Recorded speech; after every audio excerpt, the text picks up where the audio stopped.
Hey guys, welcome back to Coach Hall Writes. In today's video, we're going to be talking about some tips for revising a rhetorical analysis essay. So I'm going to give you guys some quick tips of things that you can focus on during a revision, and I'm also going to show you a couple sample essays and what I would recommend those students revise. Let's talk about some quick fixes in order to improve the specificity of your content. Now, these changes in and of themselves are not guaranteed to improve the score of your essay by any means, but they do show a little bit stronger command of language as you're writing. So one thing that you want to look for is basically any kind of vague reference to the speaker or writer, the audience. So instead of saying the author, tell us who the author actually is.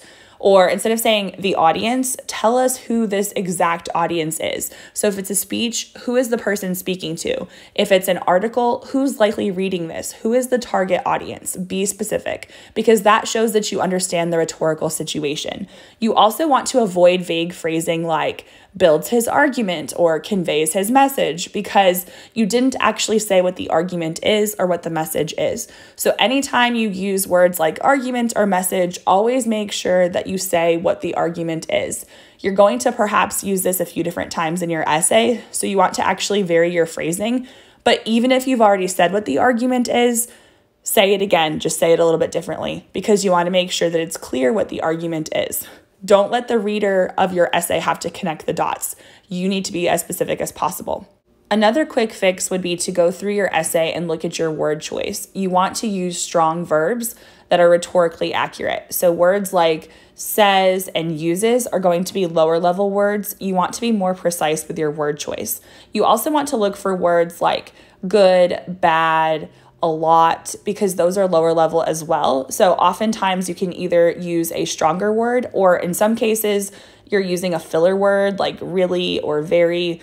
Even a lot can sometimes be a filler word, and you can just take that word out and it would improve the quality of the sentence. You can also look for instances of passive voice. So typically this is going to be any form of the verb to be. Usually in types of essays like this, we see the word is.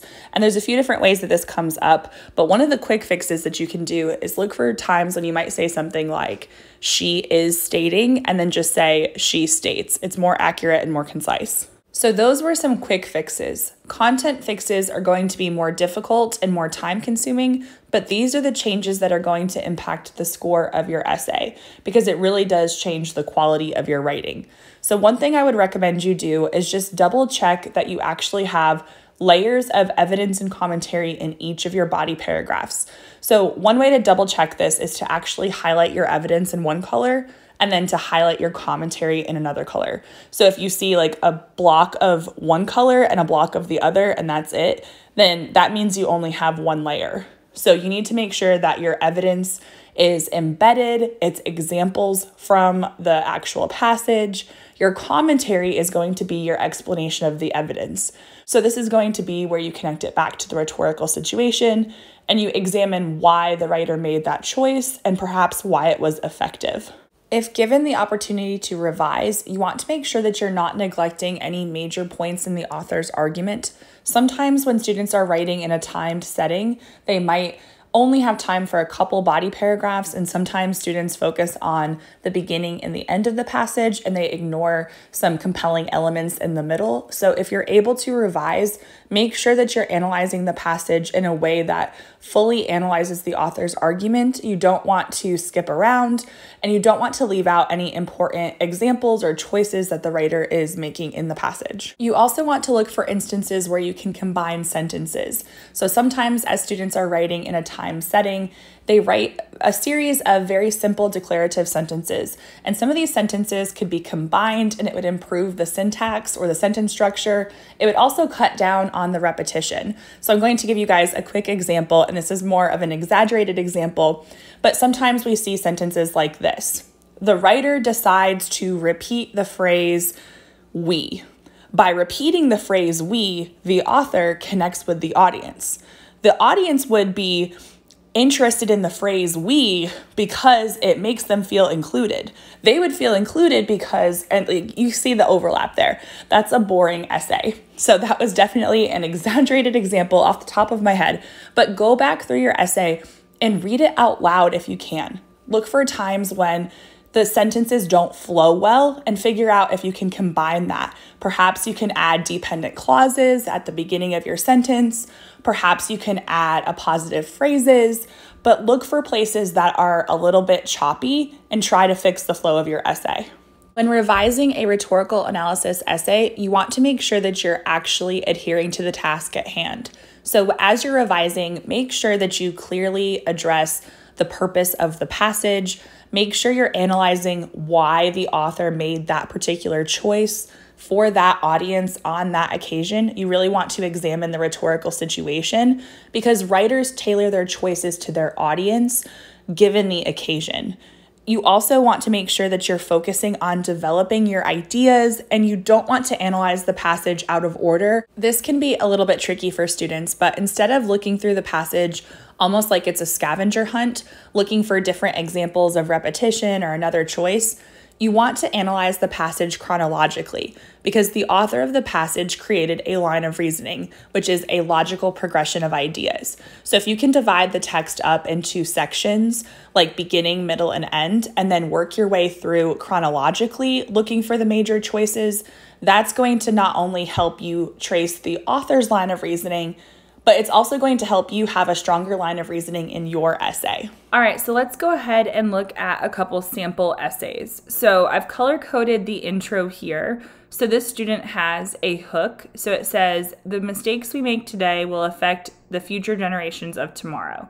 So that's a good hook because it gives us the overall message, but we're not actually talking about the passage yet. So it's sort of a universal truth. So then we narrow down to the context, which is the portion that I highlighted in green.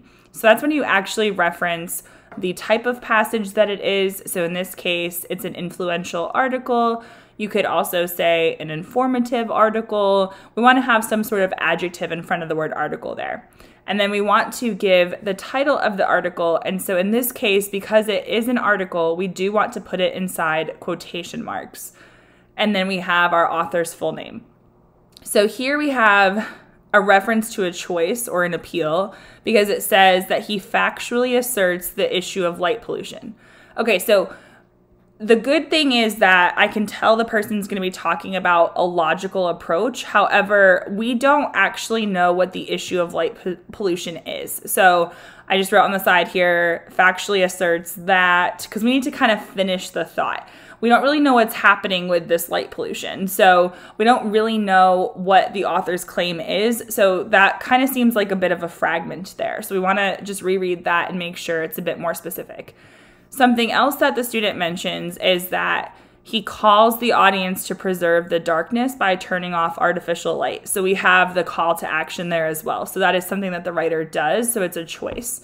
So we've got rhetorical choices in the thesis. And then we have a reference to the purpose. So it says, in order to inform the audience about conserving the environment by protecting its darkness. Okay, so the author wants us to conserve the environment. We don't really know who the audience is because we're not told in this part of the thesis. So if you can think of who the actual audience is, you might want to be a bit more specific here. So with an article, it's not like a speech or a letter. Speeches and letters tend to have very clear audiences. So with an article, you want to think about who would actually read this. And oftentimes there are clues in the article itself based on the content. So for instance, in this particular piece, the author says something to the effect of those of us over 35. And there's kind of a distinction between like the older generations and newer generations. So you might be able to think about that as far as the audience, because he's not necessarily talking to everybody. That's too broad. So let's see if we can narrow it down a little bit. So it would be good to perhaps be a bit more specific here where it says audience. But overall, we've got choices and purpose. So we've got a defensible thesis.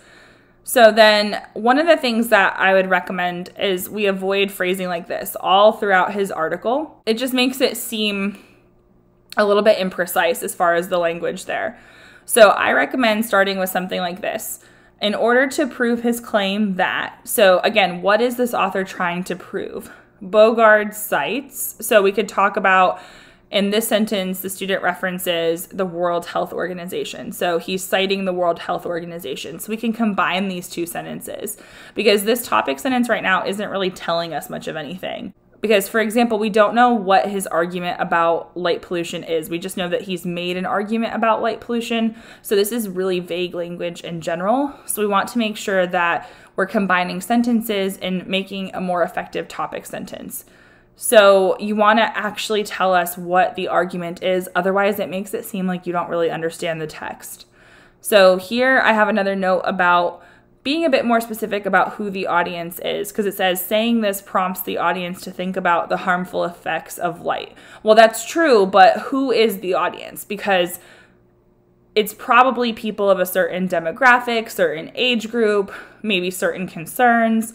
So we want to narrow it down a little bit more. Then here, when we talk about how we're trying to prompt the audience to think about something, chances are there's an emotional appeal there perhaps. So which emotion is the writer appealing to? Is it fear? Is it nostalgia? Those are very different things. So what emotional response does the writer want to evoke from his or her audience? So we can be a bit more specific there as well.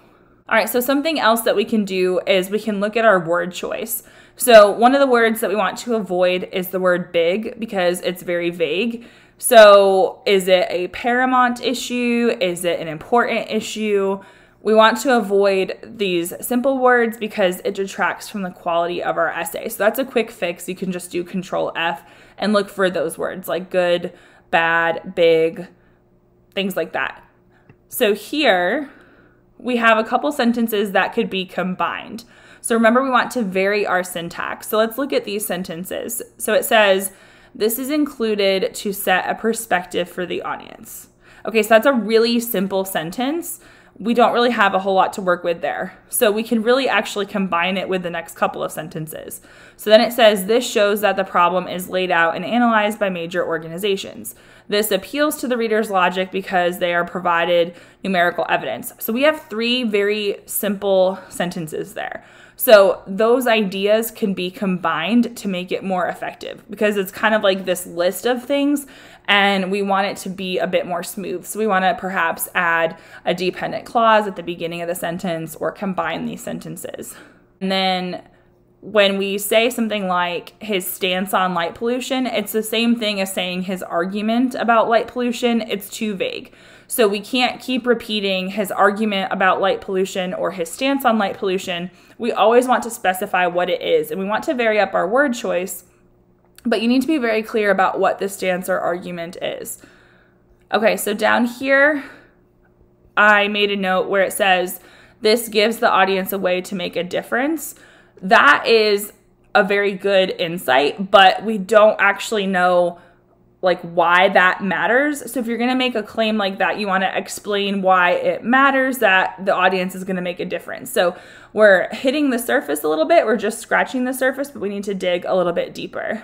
So again, another reference to audience, and it could be more specific. And then here, I think we could expand this a little bit. So when we think about a call to action, we want to ask ourselves, what's going to happen if the audience listens to him? And then what happens if they don't? And you can actually examine both of those in your essay. Sometimes I like to do this in a conclusion paragraph, but it can also happen in the body as well. So if you're saying something like this where it says, Bogard calls the audience to take action in hopes that the irreplaceable value of darkness will not be forgotten. That's a great sentence, but let's build upon that. So what's going to happen if the audience doesn't listen to him? Well, we know from this particular piece that it affects people's health, it affects the ecosystem. So dig into the sort of future implications of it. Connect all the dots. We know how bad things could be if we don't make these changes. So you need to actually tie it all together for your reader. So if we don't heed this call, what's going to happen to people's health?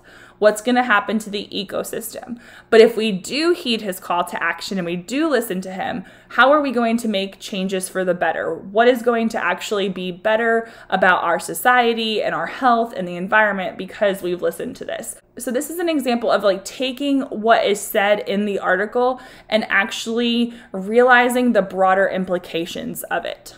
Okay, and here we just want to make sure that when we say things like the effect it has on the environment, we want to make sure that we're saying either negative or positive, depending on what we're actually talking about. So that little adjective there actually helps us be more specific. So let's go ahead and look at this particular essay. So this is going to be about the same piece, but the execution's a bit different. So you'll notice that this one doesn't have a hook, and for a timed writing situation, that's okay, because sometimes, to be honest, it's a little bit difficult to come up with a universal truth, and we don't want to spend a whole lot of time thinking about that. We really need to move on to our thesis and ultimately to the body paragraphs of our essay.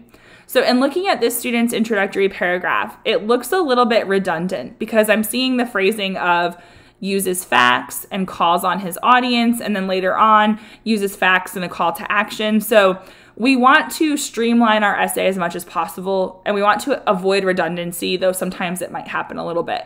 But the introduction is not a place to be redundant. So what I would recommend is taking out that second sentence. There might be some wording in that sentence that you want to keep, and that's okay, but we really want to streamline our intro. And part of how we're going to do that is by using stronger verbs. So calls on his audience is fine, but uses facts is not as strong as it could be. So a quick fix would be to say provides facts or offers facts. We also might be able to indicate where these facts come from. Now, he might have cited a few different sources, and you might not want to list all of that in your thesis, but there could be a way to be a bit more specific here. So we want to try to be a bit more precise if possible, and also we want to try to reduce the redundancy in this intro. So those would be my recommendations for the intro paragraph here. Now let's look at the topic sentence. In my opinion, the topic sentence sets the tone for the paragraph. So I like to see a really strong topic sentence. And so one of the ways we can do that is to make sure that we have a more complex sentence structure. We want it to be a coherent thought, but sometimes a simple sentence isn't as effective as it could be for a topic sentence. Now, there are times where I'm sure it does work, but I've seen it go wrong more than I've seen it go right. So a quick fix would be to say in order to, and then talk about the purpose, and then let's actually narrow it down to a choice. So Bogard includes facts to logically convey. So we know that choices create appeals. So if a fact is a choice, providing facts is a choice, then the appeal is logos, but we don't want to say logos. And we don't really want to say logic either necessarily in this case. We want to say to logically convey. So that tells me, if I'm reading it, that we've got the purpose, we've got a choice, which is to include facts, and then we've got the appeal, which is a logical appeal. So that would be one way to take the same idea that the student has here, but improve the topic sentence. Okay, so one thing we want to do in sentences like this where it says the author includes is we want to use the author's last name. We want to be precise. We want to be specific to the text. So that's a quick fix. So just like we don't want to say the audience if we can actually come up with a specific audience, we also don't want to say the author or the writer because that's vague. And you might think, oh, I've already said his last name a few times. That's okay. But at least to me, saying the author just seems very imprecise because it could be any author if I looked at it out of context. So we want to make sure that we're referring to the specific author. One thing that we want to talk about is the commentary. And sometimes we need to think about purpose in order to get to some deeper commentary. So here it says, this expresses his idea because it is saying that due to too much light at night, people have short sleep, which is a sleeping disorder, which can lead to major health problems such as diabetes and obesity. Okay, so we're interpreting the study that he cited, which is good. So we've got some evidence here. We've got some little direct quotes, and we're definitely referencing the text. But what we don't have is a reference to why the author includes this information, because the next sentence starts with Bogart also states that light pollution is the bulldozer of the night. So we're already sort of moving on because that's talking about the environmental impact, perhaps, because we start talking about ecosystems later. And it's okay to actually include both of those things in the same paragraph if it's a well-developed paragraph. But when we have two layers here of evidence and commentary, we can't just have our evidence and then switch to a new layer. And that's what's happening here, because this is evidence, this sentence right here, but we don't have any commentary. So what I would recommend is talking about why the author actually includes this fact. So is he trying to appeal to emotion? Is he trying to get a sense of fear out of his audience, evoke a sense of fear because he's talking about health complications and diabetes and obesity? So it could be trying to essentially scare people into doing the right thing. It could be that it's related to his audience. So if his audience is people that are in his generation, people who are older than 35, they might already have these health complications, or they might know somebody who does. So it might be more serious to them, as opposed to if he were writing for teenagers, he might not reference these things. So the reference to diabetes and obesity would likely resonate more with an adult audience. So we can analyze that as part of his purpose as well. So we've got the fact that he's trying to evoke a sense of fear, perhaps, and then also the fact that this would resonate with his audience. And also we want to dig into his connections a little bit. So he's saying that if you are exposed to too much artificial light, you don't have enough sleep. If you don't have enough sleep, then you're going to potentially be at higher risk for these medical complications. So we've got this sort of like conditional reasoning here, but there's a lot of cause and effect going on, but he's linking a few different things. So we really want to examine that and convey that a little bit more clearly as well, because he's looking at the cause and effect of like an abundance of light leads to a lack of sleep leads to medical conditions.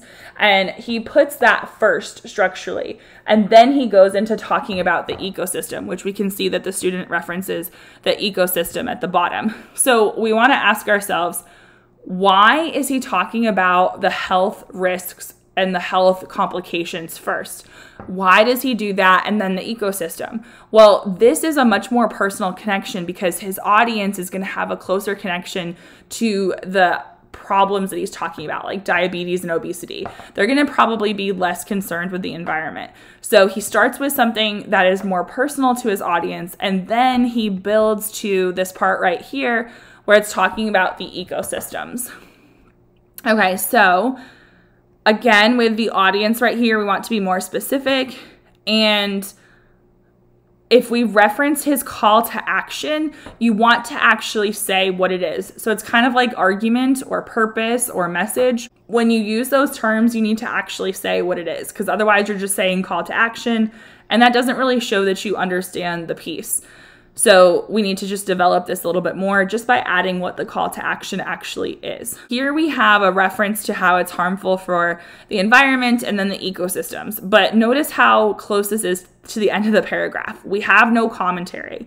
So we've got evidence here, but no commentary. And we've got evidence here, but no commentary. So we need to develop this a little bit more. The good news is that we have the right ideas, we have evidence, but we need to actually think about the significance of this evidence and explain it.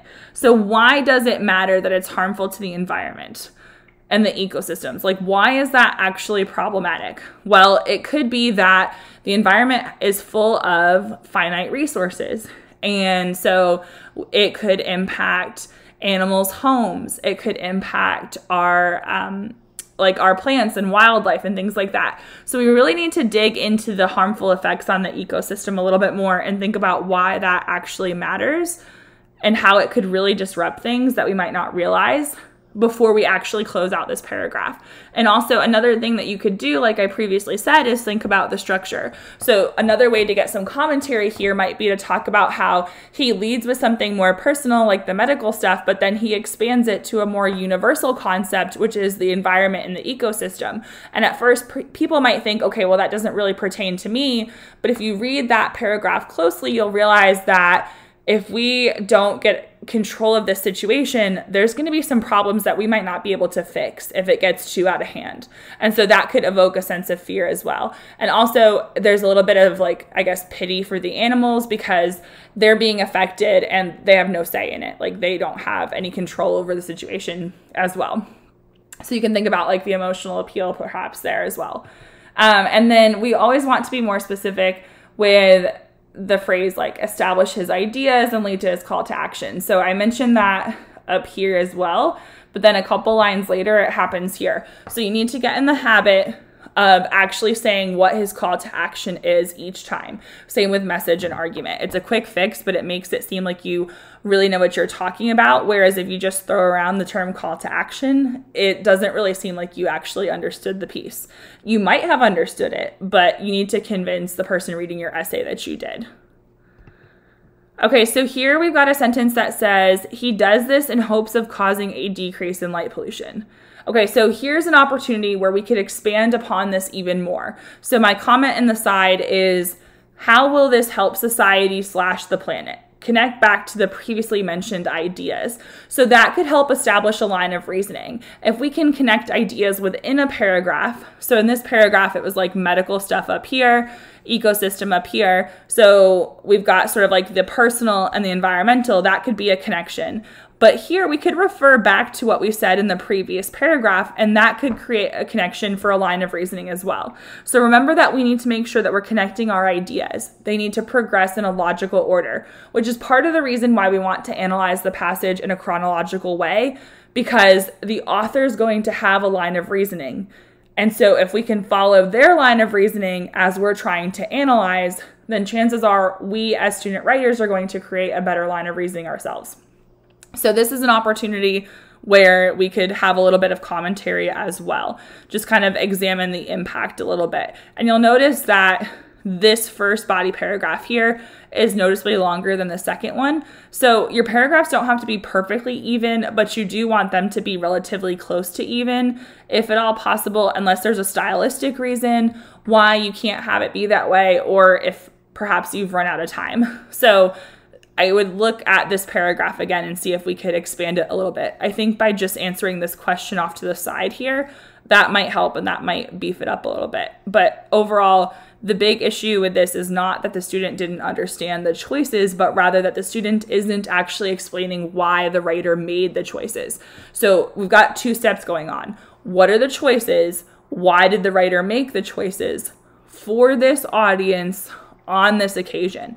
This was actually written before the winter solstice, and I don't see that mentioned anywhere in this essay, but that was the exigence. So that could be something that perhaps could be worked in as well. Okay, so in the conclusion, one of our objectives is going to be to restate the thesis. We want to restate it in the order in which things have appeared in the essay, so this would need to be flipped. And then we have sort of like a recap of what his call to action is, but like with the previous one, we don't dig deeper than that. And this is what I was saying before about how I like to add this to the conclusion. What happens if they heed his call to action? What happens if they don't?